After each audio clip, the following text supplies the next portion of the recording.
162 મતે જે પરાજય થયો હતો 2012ની વિધાનસભા ચૂંટણીમાં, એ મૂકવાનું કારણ શું? કોંગરીના વેડે ઘણા એટલા ગ્રેજ્યુએટ હતા. એક જે મૂવી આવી હતી કેરલા સ્ટોરી, શું ઉદ્દેશ શું હતો? એ અલગ અલગ ડિપાર્ટમેન્ટ 100 કરોડ રૂપિયા આવશે એટલે ભવિષ્યમાં કદાચ એકાદ બે દુકાળ પડે. જીવનમાં એટલે કે રાજકીય ટર્નિંગ પોઈન્ટ કયો કહી શકાય? પણ 12માં જે લોકો મારી સાથે રહ્યા છે એમની સાથે રહીને એમને છોડી દેવા ના જોઈએ. શાસક પક્ષના એટલે કે ભાજપના ધારાસભ્યો કહી રહ્યા હોય છે કે અધિકારીઓ કામ કરતા નથી અમારું. કોઈ પણ કાગળ એક જગ્યાએ આપવાથી તમારું કામ પૂર્ણ થતું નથી. તમને લાગે છે એક ધારાસભ્ય તરીકે અધિકારીઓ પાસેથી કામ કરાવવું થોડું મુશ્કેલ બની ગયું છે હવે? ઓછામાં ઓછા 7 થી 8 ટેબલ પાસ થતા હોય છે. મારા વિધાનસભાની અંદર એક પણ ખાનગી ગ્રાન્ટેડ કે સરકારી કોલેજ નહોતી. તો શિક્ષણ આરોગ્ય ક્ષેત્રે બહુ જ પાછળ છે. જે દત્તક લેવામાં આવ્યું હતું તેનો વિકાસ પણ થયો, પરંતુ અત્યારે કદાચ પરિસ્થિતિ તેની થોડી ખાડે ગઈ હોય એવી છે. ખાડે નથી ગઈ, ઘણો સમય થયો અને ગામની અંદર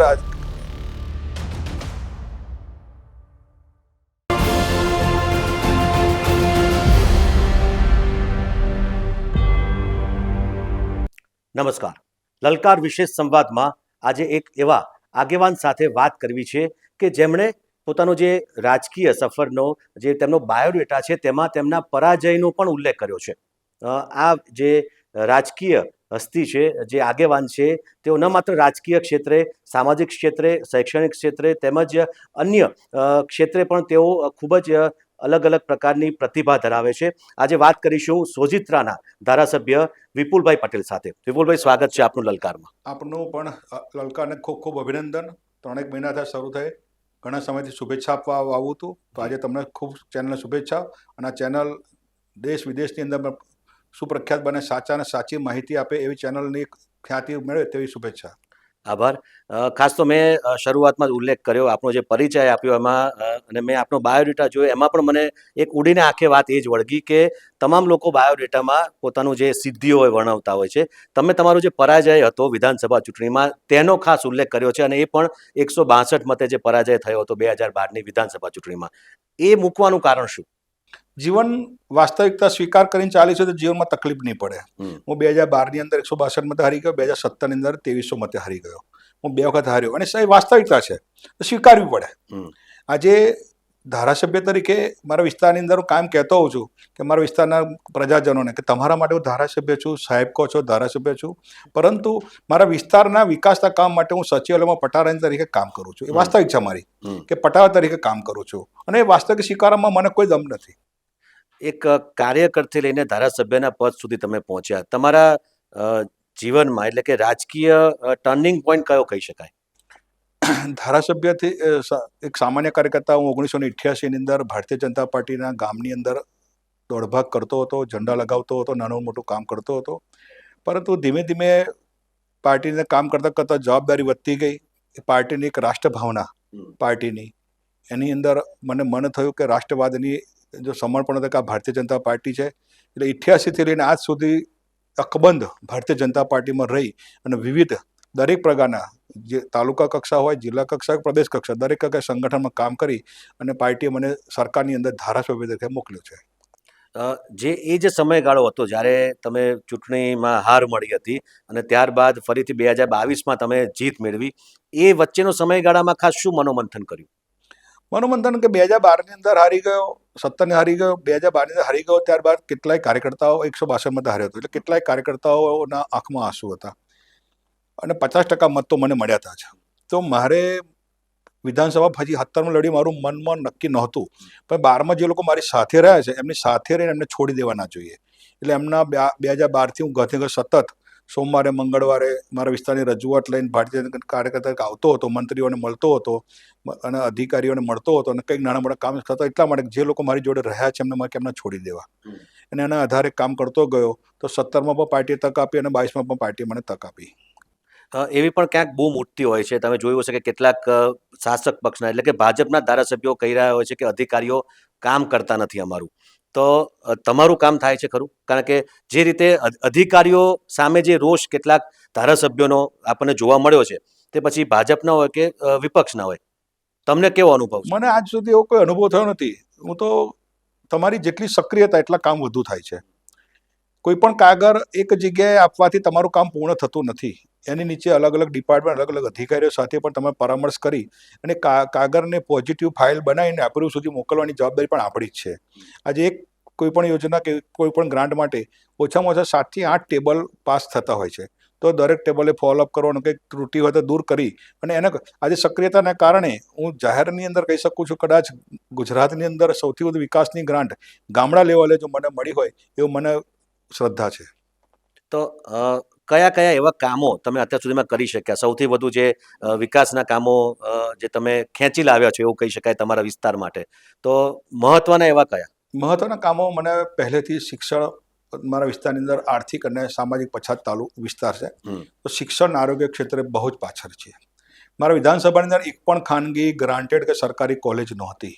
આજે હું ગર્વ સાથે કહું છું કે આખા રાજ્યમાં કોઈ જિલ્લામાં 2 સરકારી કોલેજ કે કોઈ વિધાનસભા 2 સરકારી કોલેજ તો માત્ર સોયતા વિધાનસભામાં છે. અને શિક્ષણ પાછળ એટલા માટે મને મન થયું કે મારા ઘરનો એક દાખલો તમને આપું કે 1960ની અંદર મારા પિતાજી 11માં ભણતા હતા અને તે સમય એવો હતો કે ધોરણ 7 ભણે અને શિક્ષકની નોકરી મળતી હતી. 1960ની અંદર 11મું ભણે અને ક્લાસ 1 ઓફિસરની જોબ મળે.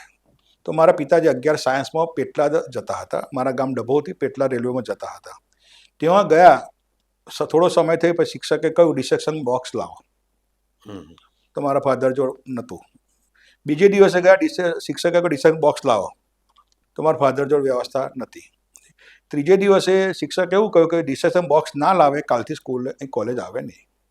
તો મારા ફાધરના ફાધર તો એક્સપાયર થઈ ગયેલા. તો મારા ફાધર આવીને એમના મોટા ભાઈને વાત કરી. મારા ફાધરનું પરિવાર બહુ જ ગરીબ કુટુંબ હતું. તો મારા ફાધરે મોટા ભાઈને કહ્યું કે ભાઈ મને ડિસેક્શન બોક્સ વગર સ્કૂલમાં જવાની ના પાડી છે. તો મોટા ભાઈ એવું કહ્યું મારા ફાધરના કે તું 2 દિવસ ઘેર રહે, હું મજૂરીએ જઈ આવું અને 20 રૂપિયા ભેગા કરીને તને આપું, પછી તું ભણવા જજે.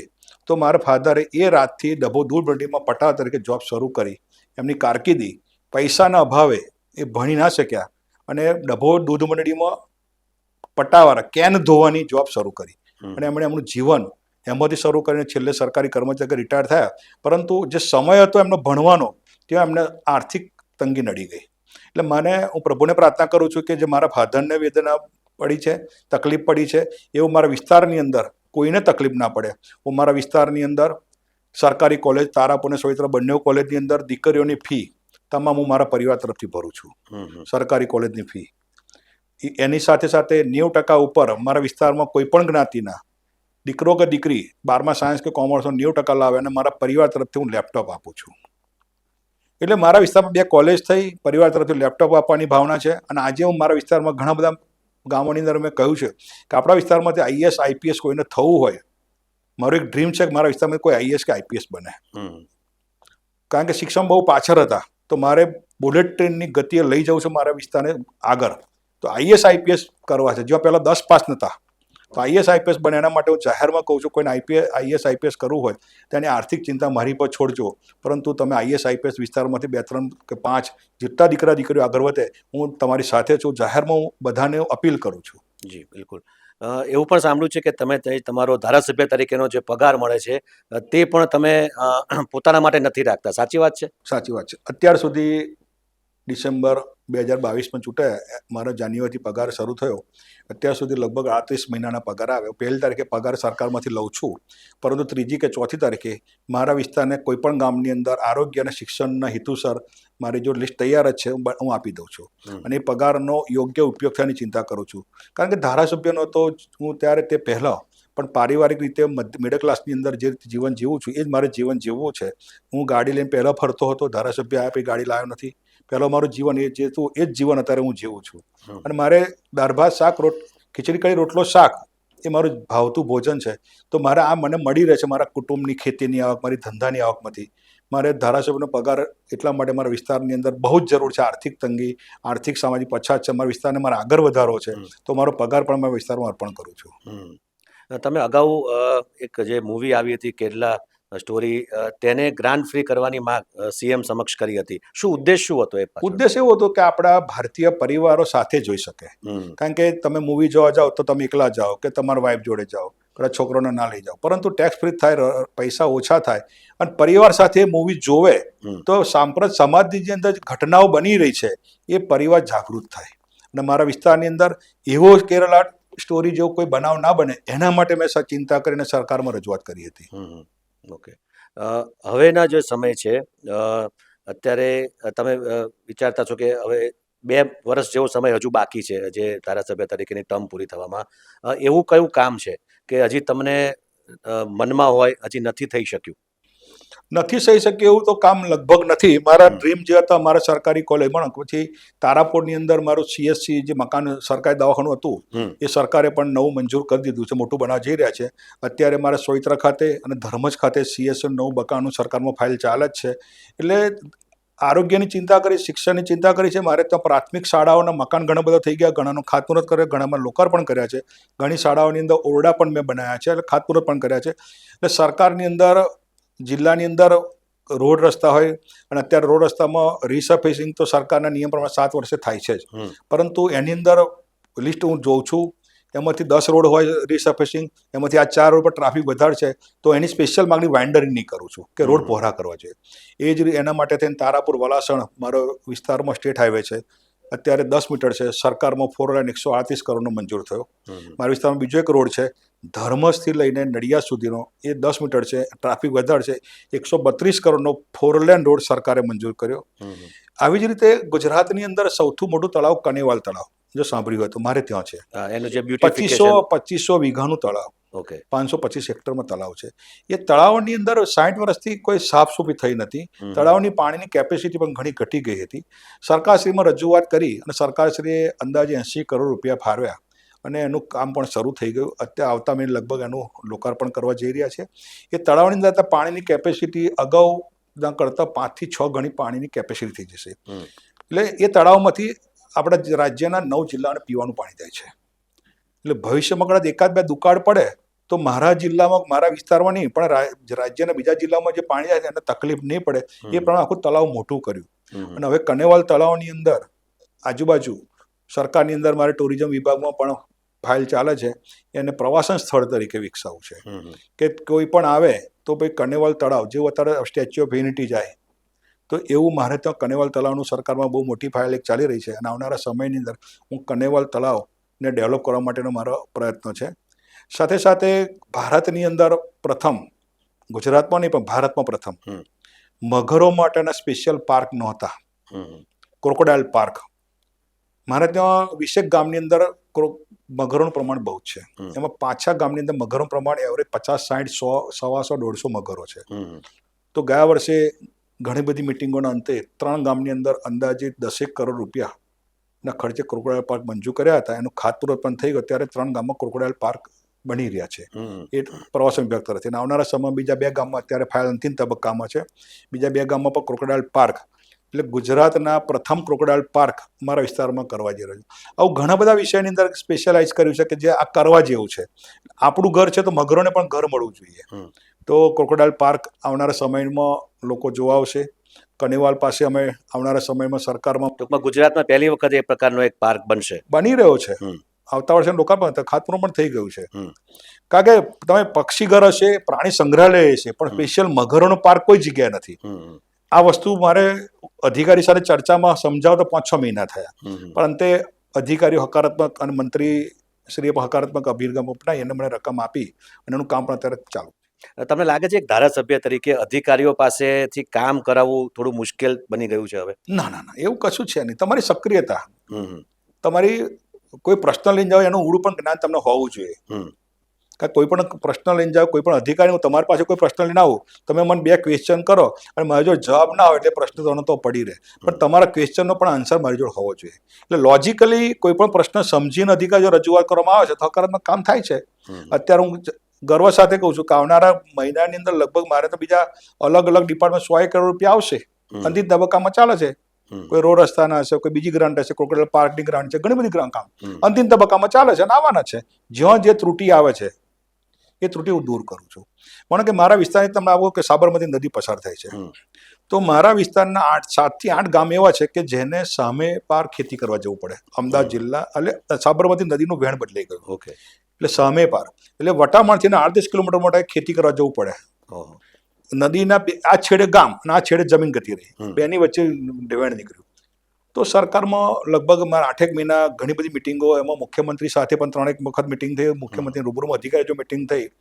સાબરમતી નદી પર મેં 110 કરોડનો રોડ બ્રિજ સરકારે મંજૂર કર્યો.